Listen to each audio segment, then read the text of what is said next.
Hey everybody, thanks for joining again. This is part 2 of We Need Guns, Lots of Guns, and today we're going to be showing you how to go through. If you noticed, I just skipped a scene. We're going to be skipping a lot of scenes. Anyways, mainly what we're going to want to do is just run through the game and grab as many weapons as we can without paying too much attention to anything else, unless we need to finish up another achievement or something, like the Can't Bring Me Down achievement. That's a good one to get during one of these runs. Anyways, you noticed in the previous video, I had a guy who was dressed as the Red Mage from Final Fantasy come in and unlock that chest because he has 50 silver keys. Now, on your own console, any other profile that has 50 silver keys can go into any profile and unlock any silver chest. So that's how you're going to get your relic weapons that you normally can't generate on your own account.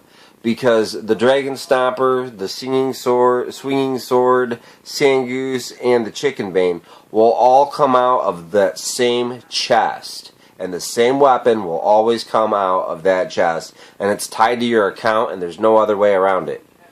Granted though, every once in a while something weird will pop out. We're not going to stop for anything. And one thing when you're doing one of these runs and you have access to Xbox Live, it's very important that you do not jump into another game and gain guild seals in that game. Especially if it's a high level game. You will gain too many guild seals and you will not be able to take part in a couple shortcuts. Also, while I'm playing, I want you to know I have my support character all queued up and ready to go, so at the touch of a button I can just bring him in to open up any silver key.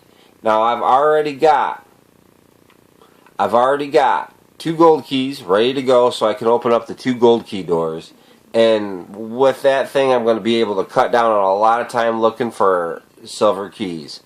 Now because I opened up the 50 silver key chest, I'm able to just pretty much bypass the whole having to search for gold. If somebody wants to open up that the guild chest or the sanctuary chest, you're going to have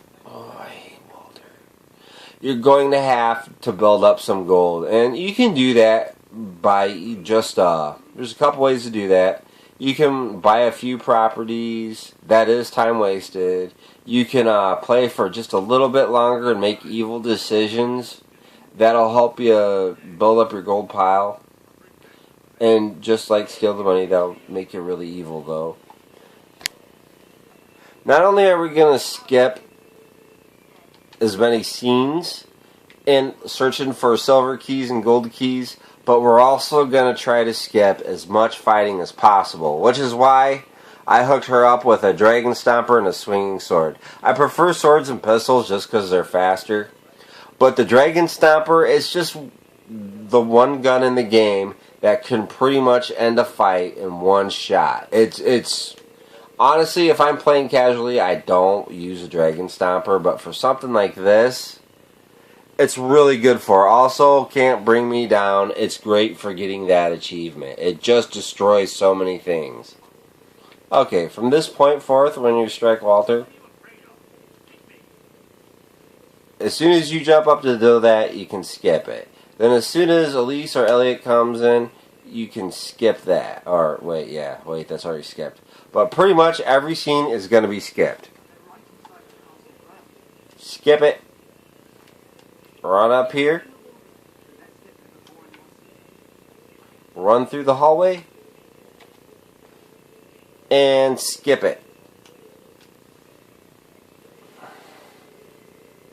Skip it. Yep, nope, skip it. I know I didn't come out and say it, but a huge prerequisite for doing this is having a character with 50 silver keys.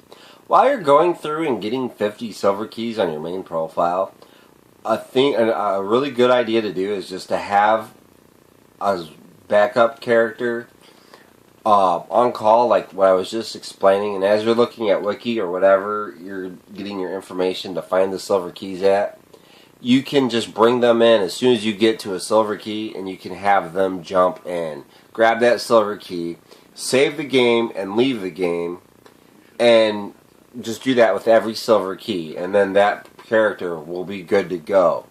The character I'm bringing in that's what I did with. I already knew where all the silver keys were at that point when I was making this guy, or when I was making this profile. I lost my Xbox and I had to start over from scratch on a lot of things. But anyways, it's real important that you have the 50 silver keys. You don't need 50. You can do it with just 20. If you don't have a second controller, just scrounge around until you can get the first 20. Or the first 10 you'll have as soon as you're done with the Brightwall library. And the second 20, or the second 10, you can have as soon as you get up to page. So pretty much you can get those. And there's a couple of them that you might want to avoid just to take extra time. Just because they take extra time. What you can do if you don't have a second controller is, grab the extra silver keys, then go through the game and grab a couple, go a little bit further when you get to Aurora and grab the second gold key from the Veiled Path, because that's a little faster to get to than what the one in Driftwood is. And what you're going to want to do is then go back and open up the second gold key door for a weapon and just sit on them, and then either borrow somebody's controller or have somebody bring one over. Do what you can to get somebody to bring one over. And then once you have all these other profiles and characters with all these different weapons from stores and everything, you can have them all get consolidated onto one character. Just make sure you check and triple check and make sure everything's going to go off without a hitch. You might want to add a security passcode because stuff gets deleted by girlfriends, angry kids, girlfriends' kids, people who just don't know what they're doing, and frenemies. While you're on the road to roll and you're getting the first few chests, you are going to want to grab a few things that you won't think you'd need. You're going to want to grab the pretty much you're going to want to grab most of the left side chests.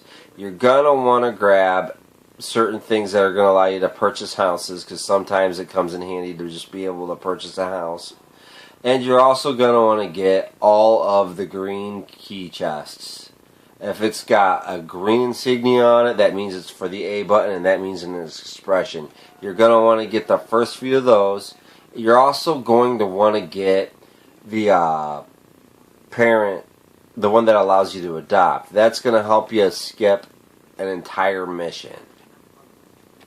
If you want to give yourself a bit of an edge, you can grab yourself a third gold key from like Veiled Path or the other place in Aurora, and you can open up that one, and there's a chest that'll give you 40 guild seals. And it'll give you a bit of an advantage to make it so you can buy like an extra skill, and you can start off with like electric or something. And that shouldn't affect your ability to skip a bunch of missions later. Because when Paige sets you off on your own, there's 2 missions you're going to want to do that's going to let you lead you to weapons. But all the other ones you can just skip by opening up demon doors and silver key chests and going straight. Oh, I completely passed. One of the biggest time wasters is not paying attention and walking off while somebody is still in the middle of doing something. Fable 3 is really bad at not making it clear that you're not allowed to take off yet, because it likes to be a little long-winded. Anyways, as I was saying, you can completely and totally skip a huge chunks of Paige's mission spot where she wants you to get 100 guild seals just by opening up a few chests and whatnot. When Walter gives you the gold, be sure you don't take off. You're going to be compelled to take off, but wait till after the gates open and he walks in. Otherwise, you're going to run all the way to the vendor, and he's not going to have anything for you to buy because the game still wants you to stand there and listen to Walter. They spent all that money to have Ben Kingsley come in, do a brilliant, stellar performance, just so we could all just skip it. Every single wolf you encounter on your way to Brightwall, you can just run right by. Try to save every bit of time you can, instead of just going for any treasure chest. Like this treasure chest has got a potion on it, that's why I'm grabbing it. Now there's another potion over there, but I don't really need it because I only use a few potions. And I know in that chest right there there's gloves. And I don't need those gloves because I don't need money. Just make sure, you use your time wisely. Like I'm not opening up every single pedestal. And I'm using a swinging sword to just pretty much just cut through almost every single hollow man I come across. I'm just running by all the hollow men. Don't even give them the time of day. Just run by them. Don't care. They can't hurt me if they can't catch me, and hollow men are slow as all hell, so not gonna hurt me. These ones up here, though, you just can't run by them. You're gonna have to kill them all. What a lovely, well-rendered, beautiful-looking CG scene. Okay, so now that I'm at the Road to Rule for the first time, I'm going to grab the Friend Expression Pack, because I'm going to need that to open up a demon door. I'm going to grab the Die Pack. I'm going to need that to open up a demon door. In Millfields. The Landlord Pack. I forget what I need to do, but there's part of my process that involves buying houses and stuff. Anyways, I'm going to open up Magic, and I'm going to open up Range. Unfortunately, I'm not going to be spending any extra time earning any extra unnecessary guild seals. So, what basically I'm going to do is I'm going to have to sacrifice strength or the sword for magic, and I'm going to have a minor in magic, but my major is just going to be the skill sect with just the pistol. And that's just pretty much because I'm going to be able to just go through and rail things with that Dragon Stomper. And that's going to be my most powerful attack. I still have a pretty powerful sword, and it'll come in handy when I need it. But for most part, I think sacrifices need to be made. And honestly, magic is a little better than what swords are. So anyways, off to the next part. Okay, for this little bit, we're just going to run right by them.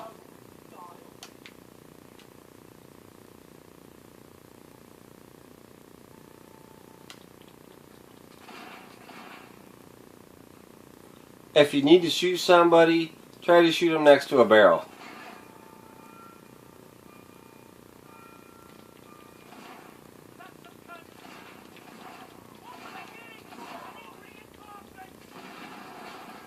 See? Next to a barrel. Now, you're going to have a lot of guys on your tail. Just, run through, turn around, and take them out when you can.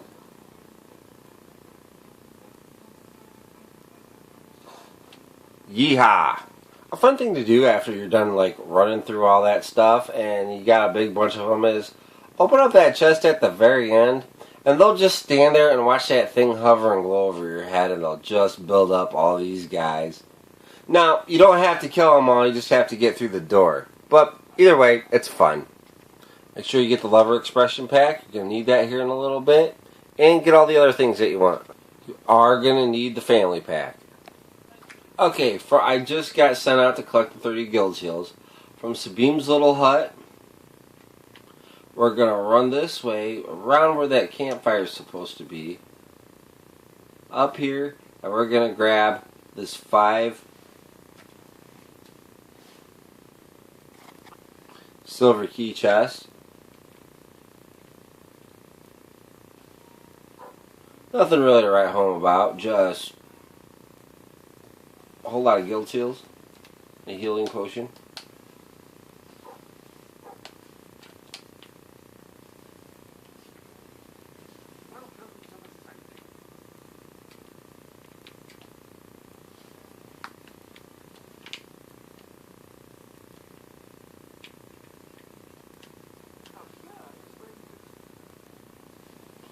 If you need some cash still, you can have him send you.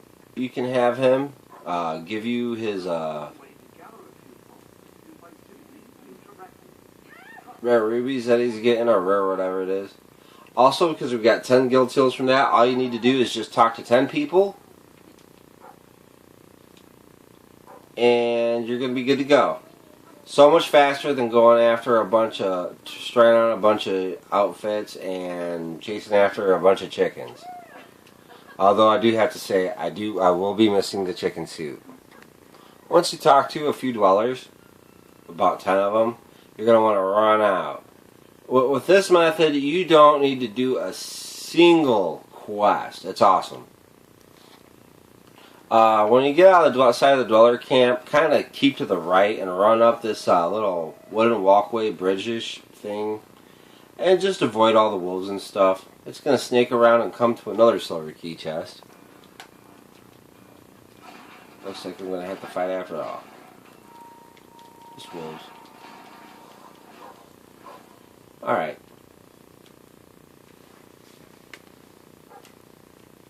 About face. Calling the lockpicker.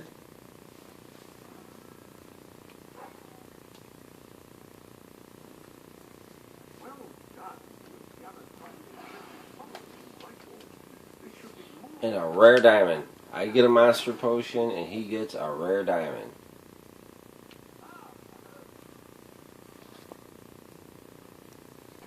If you go through somebody else's game, go into somebody else's game and earn like 100 or 500 or so guild seals, you're going to do something that's going to throw off the balance system, because later game guild seals are worth more guild seals than earlier game guild seals or something like that. It's kind of like an experience system. Anyways, if you go and earn like 500 guild seals every time you talk to a person back in your game at the very beginning of the game, or open up a chest that's supposed to have 10 guild seals in there, you're not going to even get one. You're not even going to be able to move your bar because it just doesn't even register. So that's why we do not go into another person's game until after page. After you deliver the splice to Sabine, make sure you grab the silver key chest, or not the silver key chest, but the Joker expression pack. That's the final one. You're also going to want to get the other die pack so we can open the Millfield's Demon Door. I believe I already mentioned that, but I'm going to mention it again. Our next stop from the Dweller Village, we're going to warp directly to the Demon Door, and we're going to bring our friend.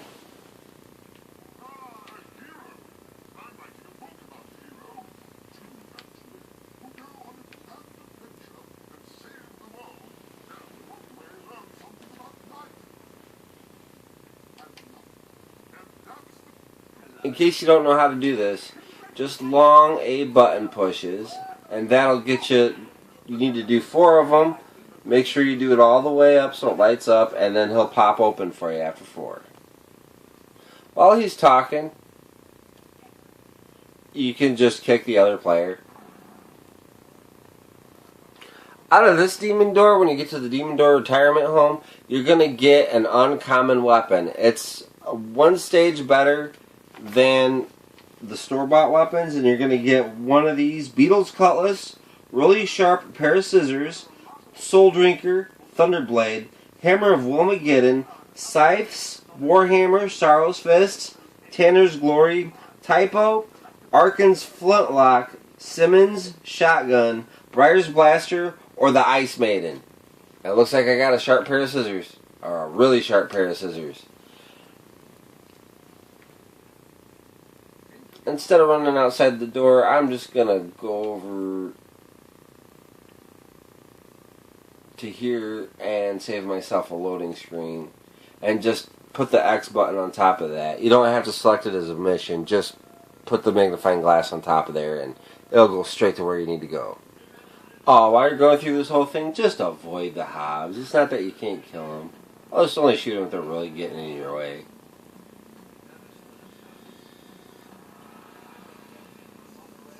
I mean, you can just get through this whole entire level so much faster if you just say screw them and just run right by them. They're not hard to run by them. They're slow. They kind of suck. Even right here, they got this ambush thing. By the time they all pop out, you're almost like right by them already. Right here, you don't really have to kill these guys. Just that one mage.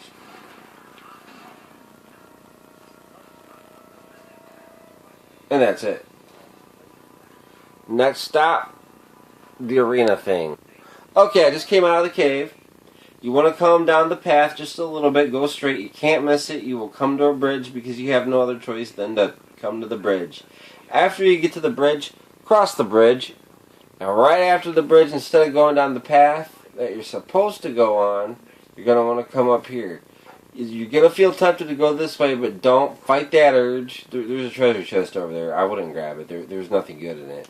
Just come over here to a treasure chest that there is something good in.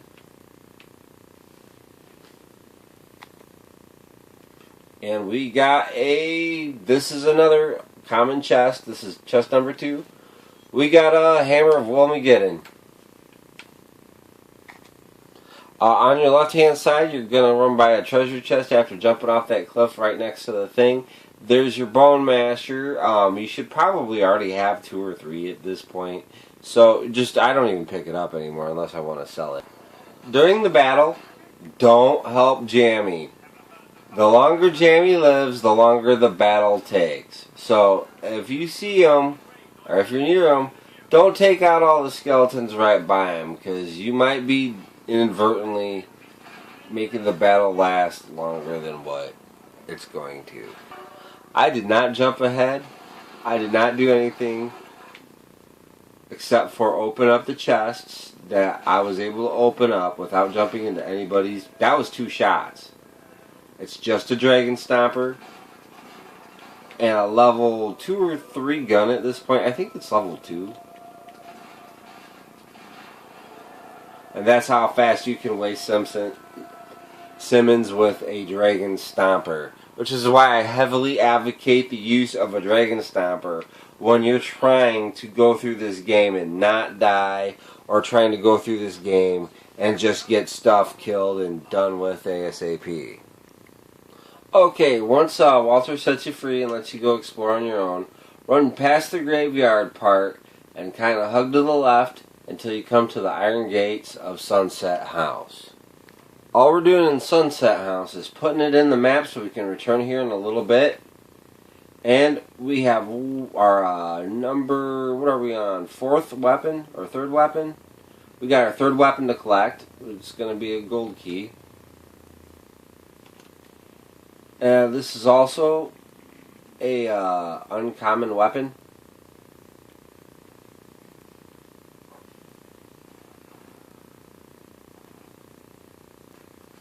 A T-killer shooter. As soon as we get that, if we go back out in the Morningwood, there's going to be all kinds of undead all over the place.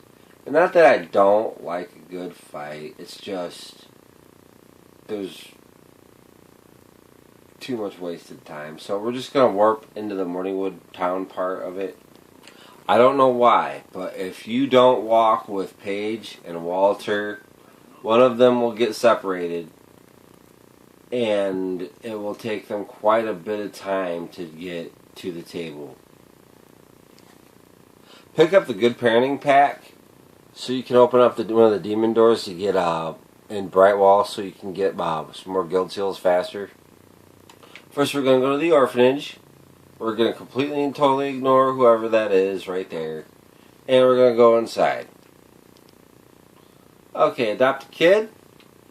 Pick a home in Brightwall. It does not matter which one it is. Go get your kid. Run them over to the demon door.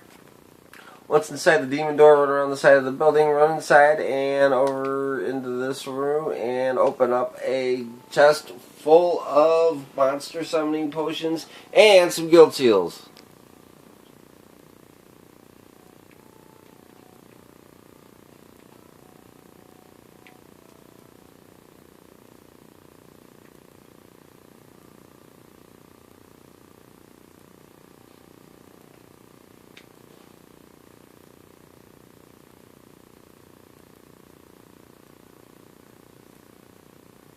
Next, we're going to go to Bowerstone Market, and we're going to go to... No, we don't want to do that. We want to go to the clothing store. Once you're at the clothing store, run around to the back of it into this little narrow alley, and you will find a 15 silver key chest. Bring in your buddy.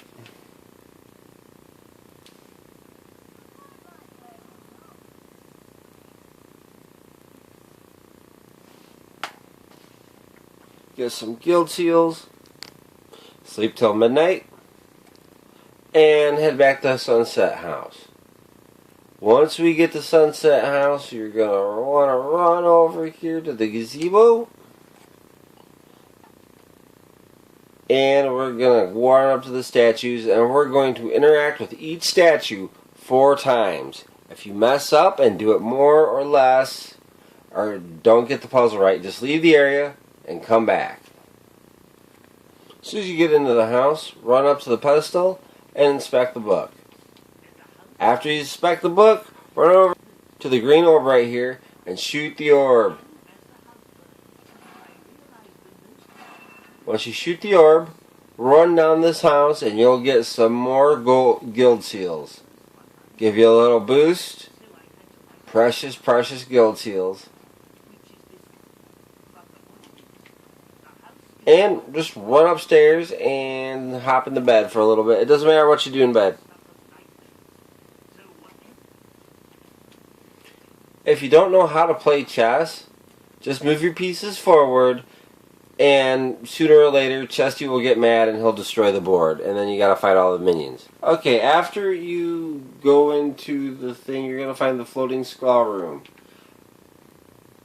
What you're gonna want to do is you're gonna come here between the couch and the thing, wiggle around a bit, turn around, go between the far couch and then the suit of armor, wiggle around a bit there. Then on the left side, between the wall and just wiggle around there. There's Chesty. Jump into the Negaverse. Run down the hallway, and to your right, you're going to see another green orb. Guess what we have to do with that? Yep. And here we go. A much well-deserved, another uncommon weapon. And let's see what we got. Sice Warhammer. Next we're going to head into Morningwood and do the Ghost Brothers quest. And as soon as you get the quest from them, we're going to go to Millfields. And we're going to go to 6 Blee Standers Manor. We're going to hit the X button on top of that so we can warp, and it'll take us right directly to the Demon Door. Once we get to the Demon Door, we're going to go right over here and we're going to pop open our first 20 silver key chest. Our friend is going to leave and we're going to open up a Soul Drinker. Yay.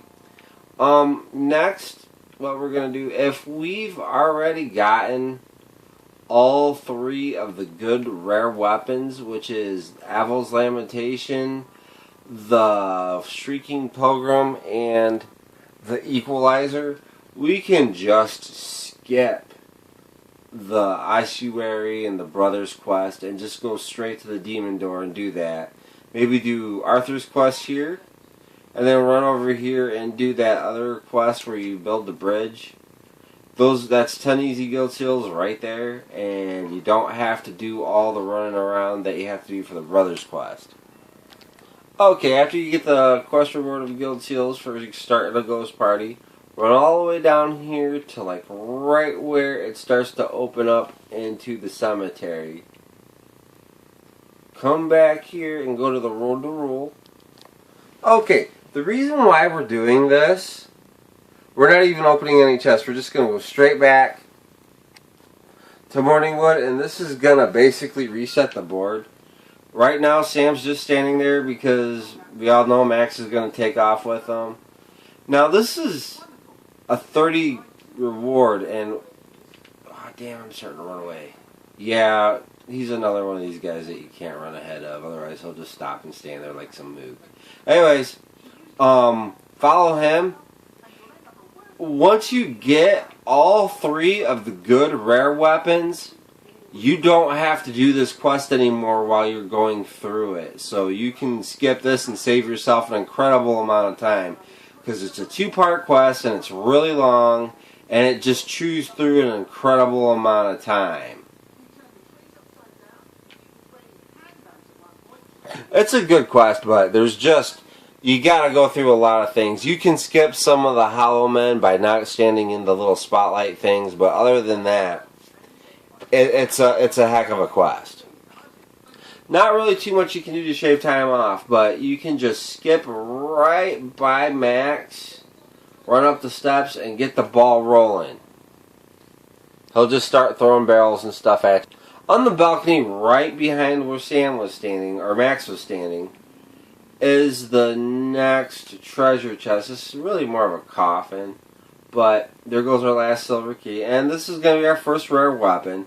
We're going to either get an Avil's Laminate, Shrieking Pilgrim, or an Avil's Lamentation, an Equalizer. Once you get all 3 of these weapons for your achievement, you don't need to come into this area anymore while you're doing your runs. Honestly, there's so many different bad guys right here. It's just best to follow Sam or Max and just kill all the enemies as they come at you. Follow the golden trail, stick with him, try not to run off the beaten path. As soon as you get to the organ room at the very end, just stand in the middle and just spam out flames and kill the ghosts. If you run around the edge of it, you're gonna trip the little lights that unleash the hollow men, which is just more stuff you gotta do. So it's just faster to just stand there and spam out flames. Next year I'm gonna head to Fort Morningwood and buy it. Purchasing Fort Morningwood not only gets you a message from Major Swift, but it enables you to come back to the mortar area and visit Jammy's ghost, and you can redo the mortar game. If you can score 2,000 on the mortar game, which it's not really that easy to do, but if you can score 2,000, you'll net yourself a random legendary weapon.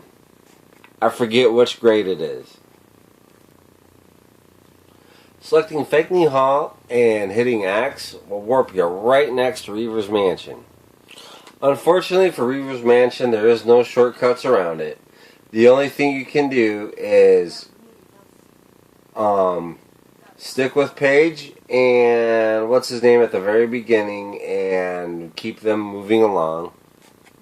Just stick here with Hatch and Paige until they're done, and then take them to the end of the hall. And then once you enter Reaver's Wheel of Misfortune, you can just skip that one scene and then kill the enemies as efficiently as possible. And after that, you're off to the Temple of Boredom. Okay, I'm going to finally level up my sword after all that crap with Reaver. I'm going to only put it up to level 3 because I don't have enough guild seals. I might have enough to put it up, but I'm coming up on the last few battles. After Reaver, all you got to do is go fight Logan's troops for the boat, then go through the Temple of Boredom, fight the Shadow Minions, and then after that, you have to reclaim Albion, and then just collect the last few weapons and you're done. Through most of this next part in the Temple of Boredom, you're not going to be able to run. You cannot make this go any faster at all, so don't try. But what you can do is you can make it not take as much time. Now, if you're confused by that, that's fine. Walter's going to move as fast as Walter moves, and if you get ahead of Walter, he's just going to stop.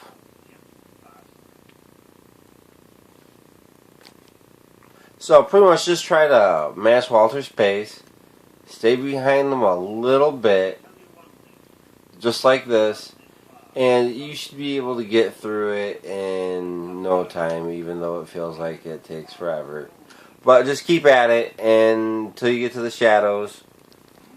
Okay, the rest of the Temple of Boredom, it's relatively easy. All we need to do is just kill every single one of these shadows. You can't skip them. If you go all the way to the end, it's all in the same quadrant, and it'll follow you to the very last little thing very slowly, and it'll just be god-awful wait. Okay, I'm going to cut it short for right here. I'm just at the butt end of the Temple of Boredom, and we are almost through, and we are almost done, but I am really tired, so we're just going to save right here and pick up on another video. Thank you for watching. Tune in for part 3.